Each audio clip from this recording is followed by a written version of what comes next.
Welcome to మనా chef. నా పేరు మాధవి. ఈరోజు మనం ఈ సమ్మర్లో బాడీకి ఎంతో చలువ చేసే సబ్జా గింజలతోటి షర్బత్ ఎలా తయారు చేసుకోవాలో చూద్దామండి. ఫస్ట్ మనం 1 టీ స్పూన్ సబ్జా గింజలు తీసుకోండి. ఇవి మనకి సూపర్ మార్కెట్లో మామూలు షాపుల్లో అయినా దొరుకుతాయి. తీసుకొని వాటర్లో వేసి ఇలా నానబెట్టుకున్నారంటే ఈ విధంగా బాగా నాని ఉంటాయి. మనకి చూడండి, ఇలా నానబెట్టుకొని పక్కన పెట్టుకోండి. ఇప్పుడు ఇలా ఒక మిక్సింగ్ బౌల్ తీసుకోండి.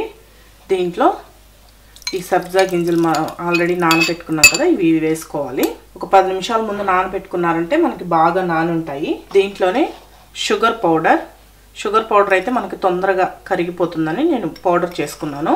ఇది మీ స్వీట్ ఎంత తినగలరో చూసి వేసుకోండి, లేదు చక్కెర అయినా వేసుకోవచ్చు. దీంట్లోనే ఒక 1/2 టీ స్పూన్ సాల్ట్ వేసుకోండి. దీంట్లోనే ఒక నిమ్మకాయ పిండి వేసుకోవాలి.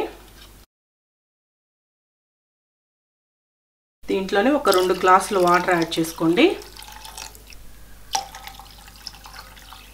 ఈ వాటర్ కూడా వేసి ఇది మొత్తం బాగా ఈ షుగర్ అంతా కలిసేటట్టు ఒకసారి కలపండి. ఈ సబ్జా గింజలు ఈ సమ్మర్లో బాడీకి చాలా చలువ చేస్తాయండి. బాడీ తొందరగా రీఫ్రెష్ అయిపోతుంది. ఇలా మొత్తం కలుపుకున్న తర్వాత దీంట్లో ఐస్ క్యూబ్స్ వేసుకోండి.